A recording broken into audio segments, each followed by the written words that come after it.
See now, this is why I got a problem with collaborative support services and their attempt to dump me in a hotel, in an apartment in, pretty fucking far away from here with no transportation, across the street from Sandy Hook, but basically in the winter it's going to be really cold because I'm on a hill, right?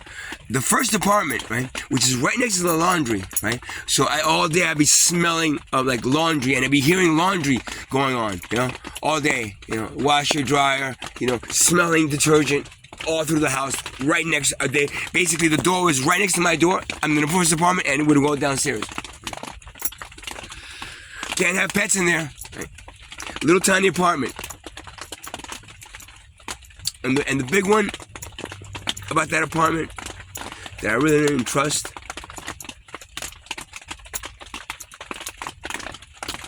is the fact that it was so cheap, and it was the only apartment available in that place. It was so cheap, and it was the only apartment available in that place. Coincidence? Or is that apartment like jinx because it's right over the laundromat and nobody wants to live there and smell the fucking, hear the laundry all day and smell it all day? Yeah. This is another thing that really bothers me about them. Now, this guy Bobby and Ian, right, the twin brothers from hell, the ones that Bobby took two or three of my scooters, and Ian just stole my bike the other day. Right? I've got reservations about them then hastening their mother's death, which was about 2 years ago that happened, because they sold the house and got a whole shitload of money, and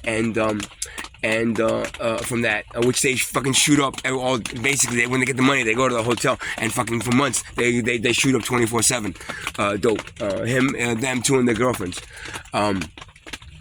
And they're getting an insurance settlement, for her death, which is the second phase of it. So that's why when they don't have money, they're here in the tent city robbing people. When they got the money, they go to a hotel and then spend all the money that they have on hotel on drugs, on shooting dope all fucking day and night, 24/7. I swear to God. And then now I explained this to collaborative support services, right? And it's kind of funny that they're getting an apartment.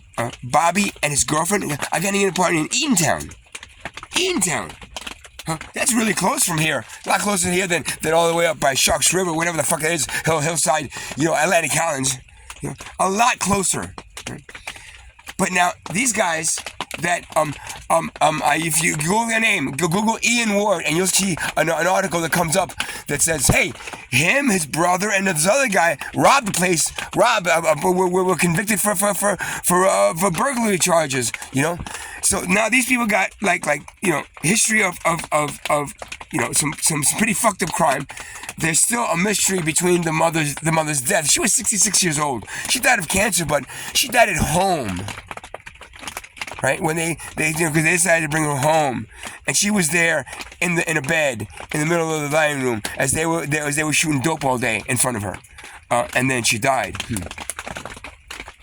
These people that to me, when I look at them and I talk to them, they've got the charisma of charismatic kind of like nature and personality of Ted Bundy.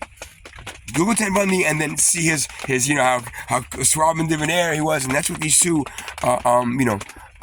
Ian Ward and Bobby Ward, the Ward brothers, have that same sense of charisma. Collective supportive services, whatever the fucking name is, collaborative, they're getting an apartment. Bobby and his girlfriend, who shoot dope all day, they're getting an apartment in Eatontown. A bigger one bedroom, probably not the first apartment, probably not over the laundromat. With me, a 58-year-old disabled guy is getting an apartment all the way up by Atlantic Highlands, right? All the way up there by Atlantic Highlands, right? Far fucking away. Now of course they shoot dope, right? So they need the transportation. They need to be close to Asbury to buy their dope, right? Because if not, what are they gonna do? But me, that doesn't shoot dope, well, he's gonna be okay. All the way in Atlantic Highlands, over a laundromat. Anybody ever live over a laundromat?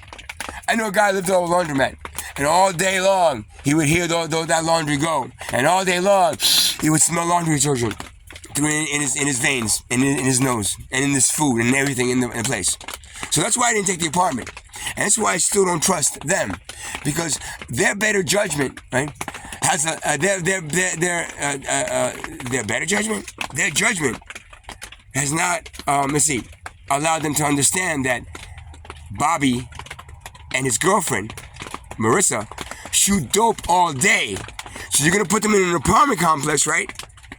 In Eatontown, right? They don't have no source of income. Except Bobby, of course, has that money coming in. But once he gets that money, he was going to blow through it in like 6 months. And then afterwards, he's in that shit. And then he's going to have to go out and try to, hustle the money and steal the money from people. Which is how he does. How he supports his $200 to $300 or $400 a day, him and his girlfriend, a day heroin habit. These people get an apartment in Eatontown. And I get an apartment in Atlantic Highlands. That's why I don't trust them. I don't trust, where I was going to be dumped. And I don't trust anybody anymore. Anybody.